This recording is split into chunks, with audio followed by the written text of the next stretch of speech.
केंद्र ने सत्ता के 11 साल पूरे होने के अवसर पर बीजेपी दिल्ली स्थित भारत मंडपम में प्रधानमंत्री नरेंद्र मोदी की अगुवाई में जश्न की तैयारी की है। वहीं बीजेपी शासित राज्यों के नेताओं में भी इसको लेकर काफी जोश है। इस मौके पर महाराष्ट्र के मुख्यमंत्री देवेंद्र फडणवीस ने एक सोशल मीडिया पोस्ट के जरिए भारत की बीते 11 सालों की उपलब्धियों पर प्रकाश डालते हुए नेशन फर्स्ट लिखते हुए वीडियो शेयर किया है। उन्होंने लिखा कि ऑपरेशन सिंदूर में मिसाइलों की गरजना हुआ, हमारे लोगों को वापस लाने के लिए उड़ानें भरी गईं और टीके आशा लेकर महाद्वीपों को पार कर गए। भारत ने न केवल अपने रक्षक के रूप में बल्कि विश्व के भरोसेमंद साझेदार के रूप में भी आगे बढ़ के काम किया है। उनके अनुसार प्रधानमंत्री नरेंद्र मोदी के निर्णायक नेतृत्व में देश ने न सिर्फ आंतरिक सुरक्षा को मजबूत किया बल्कि वैश्विक मंच पर अपनी भूमिका को मजबूत बनाया है। ये 11 साल विकास के 11 साल है, ये भारत गौरव के 11 साल है, ये भारत को नई ऊंचाई पर ले जाने वाले 11 साल है, ये भारत को दुनिया की चौथी सबसे बड़ी अर्थव्यवस्था बनाने वाले 11 साल है, ये भारत को आत्मनिर्भर बनाने वाले 11 साल है। मैं इसके ऊपर कल 2025 के बिहार विधानसभा चुनाव को लेकर लोक जनशक्ति पार्टी के supremo Chirag Paswan action mode में नजर आ रहे। बीते 8 जून को आरा के रमना मैदान में नव संकल्प रैली को संबोधित किया। उस दिन उन्होंने घोषणा करते हुए लोगों से कहा था कि आप लोग जहां से चाहेंगे वहां से मैं चुनाव लड़ूंगा। इस बीच अब चिराग पासवान मुख्यमंत्री नीतीश कुमार के गढ़ में हुंकार भरने वाले हैं। केंद्रीय मंत्री चिराग पासवान 29 जून को राजगीर में बहुजन भीम संकल्प रैली करने वाले हैं। ये रैली राजगीर के स्टेट गेस्ट हाउस मैदान में होगी। पार्टी के नालंदा जिलाध्यक्ष सत्येंद्र पासवान मुकुट ने बताया कि ये रैली काफी ऐतिहासिक होगी। वैसे तो नालंदा जिले के लिए एक रैली है, लेकिन इसमें मगध क्षेत्र के नवादा, शेखपुरा, गया, जहानाबाद जिले की जनता के साथ साथ भी उपस्थित होंगे। ये मैदान 15 से 20 बीघा में है। उम्मीद है पूरा मैदान खचाखच भरा रहेगा। दावा किया है कि ये रैली आरा से भी बड़ी और ऐतिहासिक होने वाली है। उन्होंने कहा कि आरा में जो रैली हुई थी वो नव संकल्प रैली थी, लेकिन यहाँ बाबा भीमराव अंबेडकर के नाम से रैली की जा रही है। मुख्यमंत्री नीतीश कुमार के गृह जिले में रैली के पीछे चिराग पासवान की क्या मंशा है, इस पर पार्टी के एक प्रदेश स्तर एक नेता ने बताया। आरा की रैली बिहार विधानसभा चुनाव में चिराग पासवान की भूमिका का आगाज था, लेकिन दूसरी रैली चिराग की ताकत को दर्शाएगा। हालांकि उन्होंने कहा कि एनडीए में कहीं कोई विरोधाभास नहीं है, ये रैली विरोधियों को दिखाने के लिए है। बता दें कि बीते 6 जून को कांग्रेस नेता और सांसद राहुल गांधी भी राजगीर में बड़ी रैली कर चुके हैं।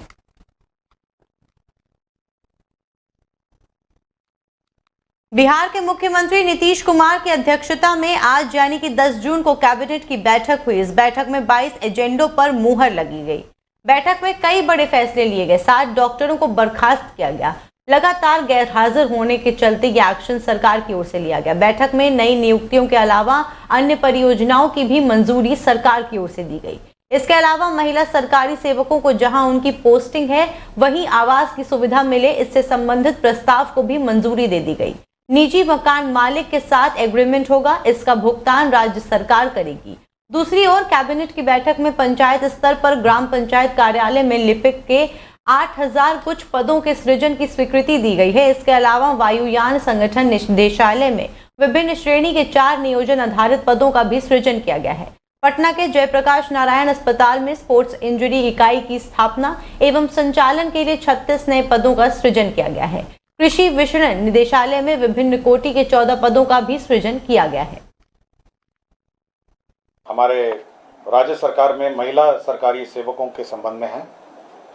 राज्य सरकार में जो महिला सरकारी सेवक जिनकी नियुक्ति हुई है, सरकार ने यह निर्णय लिया है कि पदस्थापन स्थल के निकट आवासन सुविधा उपलब्ध कराई जाएगी। तो सबसे पहला ये निर्णय बहुत महत्वपूर्ण निर्णय है कि जहां पर वो कार्य कर रही हैं वहां पे सुरक्षित। राजस्थान के रणथंभौर बाघ अभयारण्य में सोमवार को बाघ हमले में राधेश्याम की मौत हो गई। अभयारण्य के जोगी महल इलाके में 2 महीने से भी कम समय में ये तीसरी ऐसी मौत है जिसे यहां मनुष्यों को जंगली जानवरों के बीच बढ़ते संघर्ष के रूप में देखा जा रहा है। पुलिस ने बताया कि 60 वर्ष के राधेश्याम रणथंभौर किले के स्थित जैन मंदिर में देखभाल करता थे। पुलिस ने बताया कि वो सुबह सुबह नित्य कर्म के लिए गए थे, तभी बाघ ने उन पर हमला कर दिया। रणथंभौर के एक अधिकारी ने बताया कि घटना सुबह लगभग 4:30 पर हुई। पास में सो रहे 2 गार्डों ने उसकी चीखें सुनी, लेकिन वो कुछ नहीं कर पाए। उनकी गर्दन पर गहरे घाव थे। बाघ ने जांघों के आसपास और कई जगह काटा था। उन्होंने कहा कि राधेश्याम शेरपुर गांव के रहने वाले थे और 2 दशकों से मंदिर में काम कर रहे थे। वो किले के परिसर में ही रहते थे। रणथंभौर प्रशासन ने बाघ की पहचान के लिए इलाके में कैमरा ट्रैप लगाया है। हमले में शामिल बाघ की पहचान के लिए घटनास्थल से बलों के नमूने एकत्र किए गए हैं और डीएनए जांच के लिए भेजे गए हैं। घटना के बाद स्थानीय लोगों ने सवाई माधोपुर कुंडेरा मार्ग को जाम कर दिया और वन विभाग पर लापरवाही का आरोप लगाया। कहा कि ऐसी घटनाओं को रोकने में विफल रहे हैं, जिसके कारण लोगों में डर बढ़ रहा है। 11 मई को ड्यूटी पर तैनात वन रेंजर देवेंद्र चौधरी की बाघ के हमले में मौत हो गई थी, जबकि 16 अप्रैल को त्रिनेत्र गणेश मंदिर के पास 7 वर्षीय बालक को बाघ ने मार डाला था। हमलों की बढ़ती संख्या का हवाला देते हुए विशेषज्ञों ने रणथंभौर बाघ अभयारण्य में जोन 3 गेट के निकट जोगी महल के आसपास बाघिन एवं उसके शवकों के लिए शिकार के रूप में जीवित पशु छोड़ने की प्रथा पर चिंता जताई है।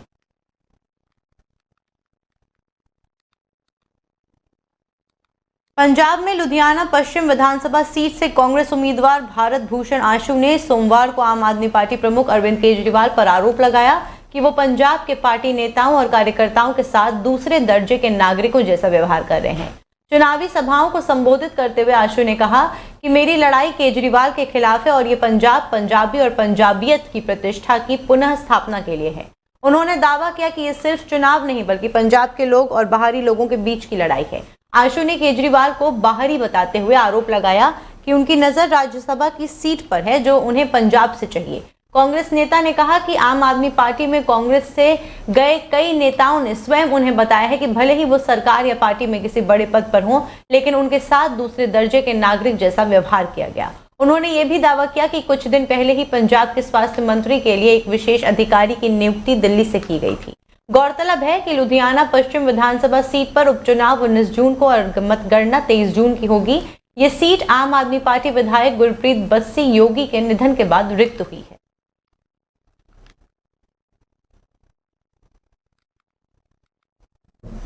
ऑस्ट्रिया के दूसरे सबसे बड़े शहर ग्राज के एक स्कूल में फायरिंग की घटना सामने आई है।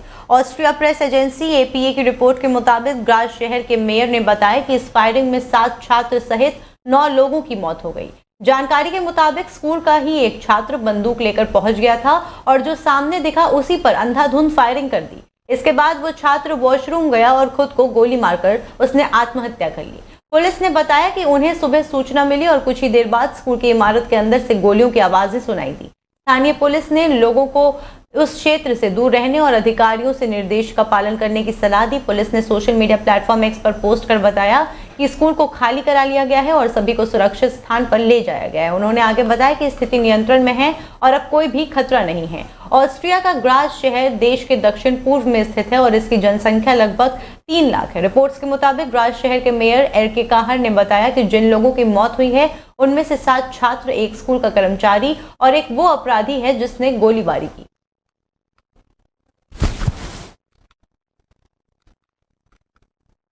गाजियाबाद में एक बार फिर से कौशाम्बी स्थित यशोदा सुपर हॉस्पिटल का किसान यूनियन के कार्यकर्ताओं ने घेराव किया। इन लोगों का आरोप है कि उनके परिवार के लड़के के गलत इलाज से उसकी मौत हो गई।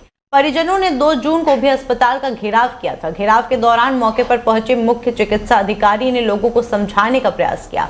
स्थिति को संभालने के लिए एएसपी के नेतृत्व में भारी पुलिस फोर्स मौजूद की गई। जानकारी के मुताबिक गाजियाबाद के थाना कौशाम्बी स्थित यशोदा सुपर अस्पताल का मुजफ्फरनगर से आए लोगों ने घेराव किया। दरअसल मुजफ्फरनगर के रहने वाले 35 साल के उज्जवल को 26 मई को हार्निया के ऑपरेशन के लिए एडमिट किया गया था। ऑपरेशन के बाद 2 जून की सुबह लगभग 1:30 बजे उज्जवल की मौत हो गई। उसी दिन 2 जून को स्थानीय लोगों ने अस्पताल का घेराव किया। पुलिस ने उज्जवल के शव को कब्जे में लेकर पोस्टमार्टम के लिए भेज दिया था। पोस्टमार्टम रिपोर्ट में मौत का कारण स्पष्ट न होने के चलते बिसरा प्रिजर्व किया गया था। उज्जवल मुजफ्फरनगर का रहने वाला था। भारतीय किसान यूनियन के राष्ट्रीय अध्यक्ष नरेश टिकैत के बेटे गौरव टिकैत समेत भारतीय किसान यूनियन के अन्य लोग और परिजनों ने सोमवार को फिर अस्पताल का घेराव किया। उनकी मांग थी कि उनको इंसाफ मिले।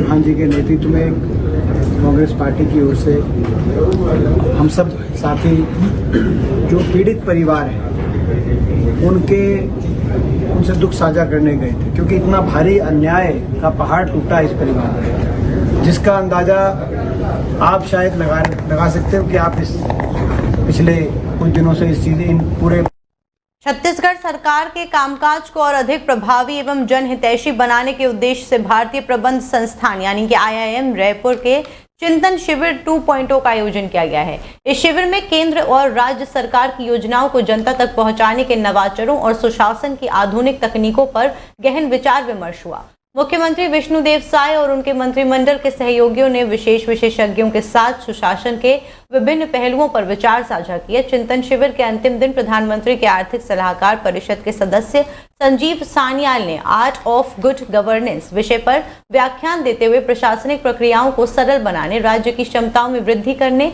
अनावश्यक नियमों को हटाने तथा सरकारी एजेंसियों के पुनर्गठन जैसे महत्वपूर्ण विषयों पर प्रकाश डाला। उन्होंने बताया कि सरकारें अपनी नीति निर्धारण और कार्यान्वयन की गुणवत्ता को कैसे अधिक प्रभावी बना सकती हैं।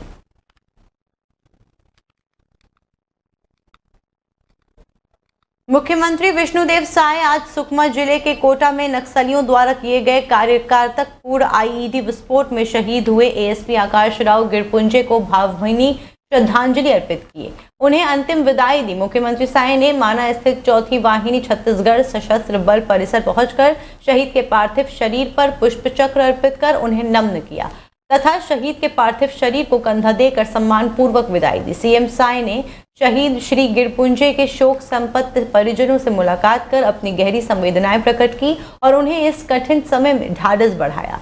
मुख्यमंत्री ने कहा कि शहीद आकाश राव गिरपुंजे ने अपने कर्तव्य के प्रति अदम्य साहस, निष्ठा और समर्पण का परिचय देते हुए सर्वोच्च बलिदान दिया है। हमें उन पर गर्व है। सरकार इस दुख की घड़ी में उनके परिवार के साथ कंधे से कंधा मिलाकर खड़ी है। मुख्यमंत्री के साथ इस अवसर पर विधानसभा अध्यक्ष डॉक्टर रमन सिंह, उप मुख्यमंत्री विजय शर्मा, उप मुख्यमंत्री अरुण साफ, वन मंत्री केदार कश्यप, महिला एवं बाल विकास मंत्री लक्ष्मी राजवाड़े, विधायक, अपर मुख्य सचिव गृह विभाग मनोज कुमार पिंगुआ, पुलिस महानिदेशक, मुख्यमंत्री के प्रमुख सचिव और शहीद के परिजन, जनप्रतिनिधि और बड़ी संख्या में आम नागरिक उपस्थित थे। बता दें कि सुकमा में IED विस्फोट में SDOP भानु प्रताप चंद्राकर और कोटा थाना प्रभारी सोनल ग्वाला समेत कई पुलिस अधिकारी घायल हो गए थे। सुकमा जिले के कोंटा में एक प्रेशर बम की चपेट में आकर अतिरिक्त पुलिस अधीक्षक एडिशनल SP आकाश राव गिरपुंजे शहीद हो गए। उनके शहादत को नमन करते हैं और आज हम लोग यहाँ पर आए थे श्रद्धांजलि उनको देने। उनके परिवार से भी मिले हैं, उनकी माताजी से, उनके पिताजी से, उनकी धर्मपत्नी से भी मिले हैं, उनकी बहन से, उनके बच्चों से मिले हैं और उनको ढाढ़स बंधाए हैं और सरकार परिवार के साथ है। अच्छा से अच्छा जो भी परिवार का सहयोग सरकार का। मालदीव ने अपनी टूरिज्म अपील को बढ़ाने के मकसद से बॉलीवुड सुपरस्टार कैटरीना कैफ को अपना नया ग्लोबल ब्रांड एम्बेसडर अपॉइंट किया है। यह अनाउंसमेंट मंगलवार यानी कि 10 जून को सोशल मीडिया पोस्ट के जरिए हुई। दिलचस्प बात यह है कि PM मोदी के दौरे से पहले ये घोषणा की गई है। मालदीव के सनी साइड ऑफ लाइफ का ग्लोबल ब्रांड एम्बेसडर बनने पर कैटरीना कैफ ने कहा कि मालदीव विलासिता और प्राकृतिक सुंदरता का प्रतीक है, जहां शानदार अंदाज शांति के साथ मिलता है। मुझे इसकी ब्रांड एम्बेसडर बनने पर गर्व है। ये सहयोग दुनिया भर के लोगों के लिए शानदार यात्रा अनुभव लाने का है और मैं उत्साहित हूं कि मैं मालदीव के अनोखे आकर्षण और विश्व स्तरीय अनुभवों को सभी के सामने ला सकूं। बता दें कि ये फैसला प्रधानमंत्री नरेंद्र मोदी के मालदीव दौरे से 1 महीने पहले लिया गया है। साथ ही पिछले साल की शुरुआत में भारत और मालदीव के बीच बिछड़े संबंधों के बाद दोनों देशों के बीच फिर से मधुर संबंध बनाने के लिए लिया गया है।